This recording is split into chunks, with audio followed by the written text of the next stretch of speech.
All right, I'm Tim Black. You tuned in to Tim's Take Live. If you've watched my channel for any length of time, you'll know I talk a lot about police brutality. You'll also know if you watch my channel that I've talked about the death of John Crawford and the death of Tamir Rice.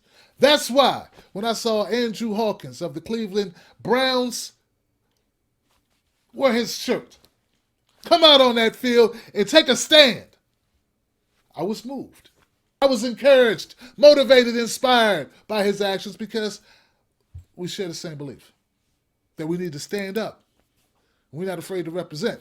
After he faced scrutiny from the Cleveland Police Union, when they said that Mr. Hawkins did not have a right to his First Amendment rights, that Mr. Hawkins was wrong, and that Mr. Hawkins should apologize, Mr. Hawkins made these comments. I was taught that justice is, a right that every American should have, and also justice should be the goal of every American. I think that's what makes this country special.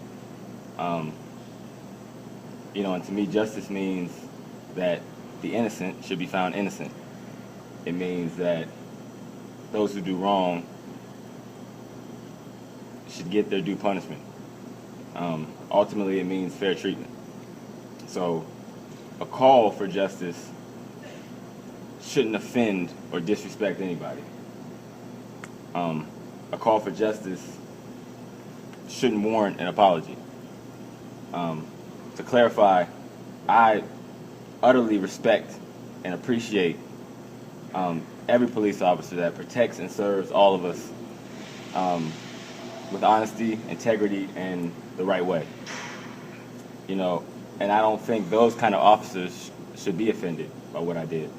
My mom has taught me my entire life to respect law enforcement. I have family, close friends who are incredible police officers, and I tell them all the time how they are much braver than me for it. So my wearing of the t-shirt wasn't a stance against every police officer or every police department. My wearing of the t-shirt was a stance against wrong individuals doing the wrong thing for the wrong reasons to innocent people. Unfortunately, my mom also taught me that just as there are good police officers, there are some not so good police officers that would assume the worst of me without knowing anything about me for reasons I can't control. And she taught me to be careful and be on the lookout for those not so good police officers because they could potentially do me harm, and most time without consequence. Those are the officers that should be offended. Being a police officer takes bravery. And I understand that they're put in difficult positions and they have to make those snap decisions. And as a football player, I know a little bit about snap decisions. Obviously on a extremely lesser and non-comparative scale, because when a police officer makes a snap decision, it's literally a matter of life and death. And that's hard. That's a hard situation to be in. But if the wrong decision is made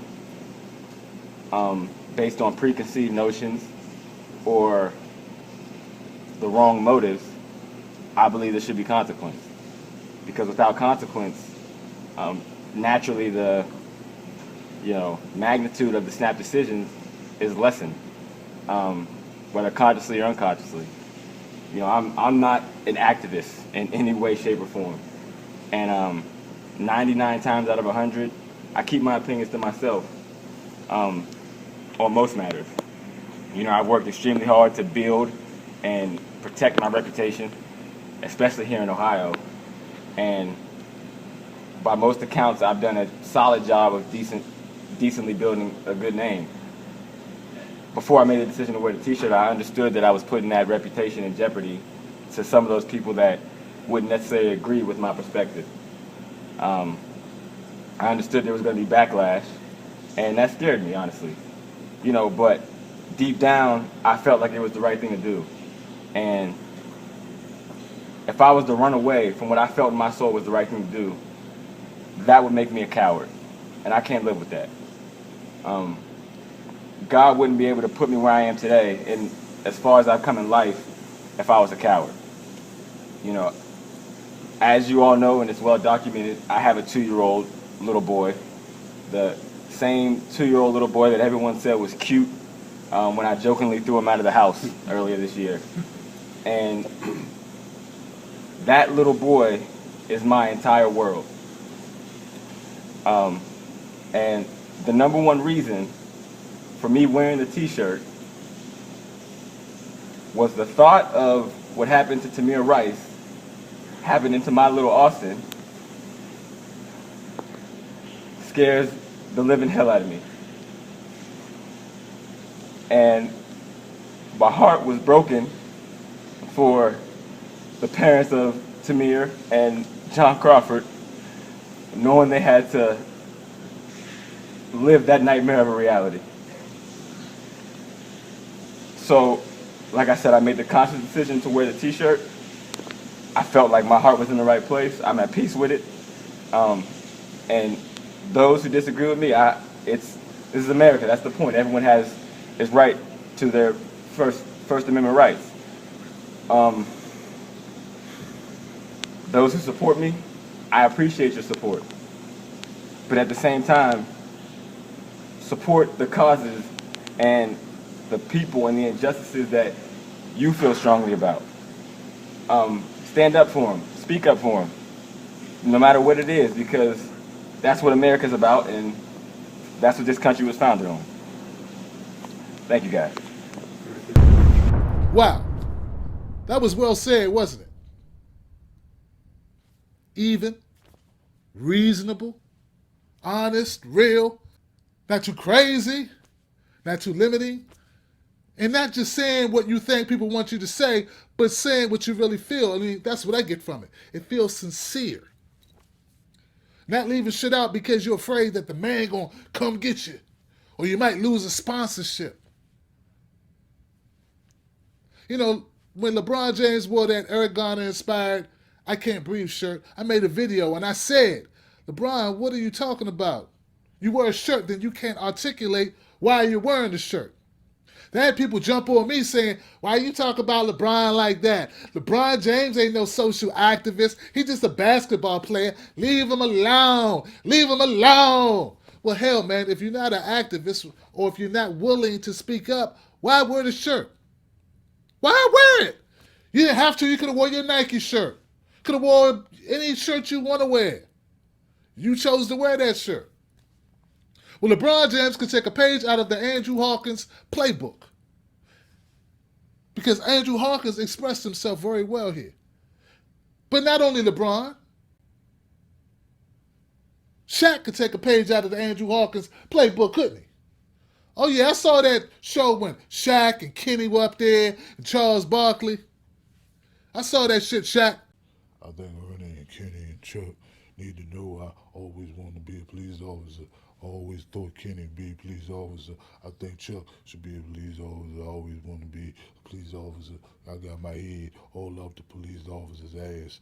I think that Ernie and Kenny and Chuck should have their head up police officer's ass. And I think I don't have to be able to, I can't think for myself because I'm Shaq. I think I'm Shaq D's.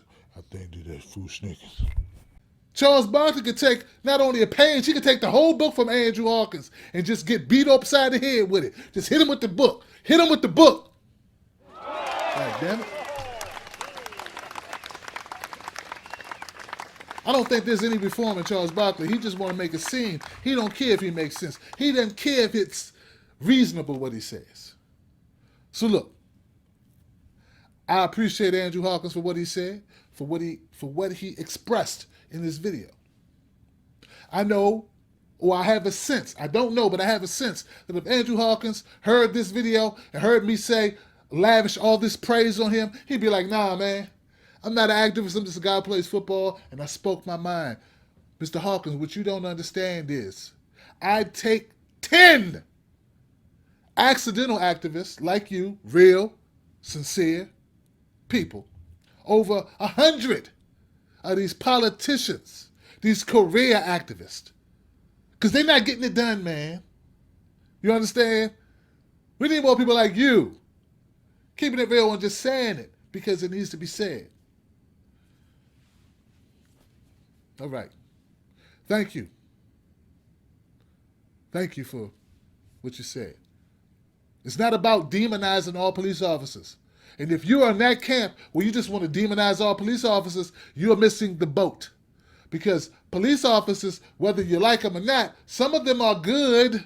Some of them save lives. Probably most of them do. It's the ones who don't. It's the ones who take lives unnecessarily. It's the ones who have an axe to grind. It's the ones who make the bad call that we must hold accountable.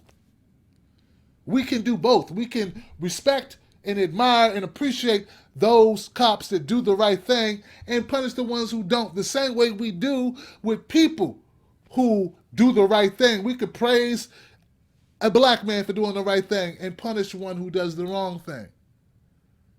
Cops are people.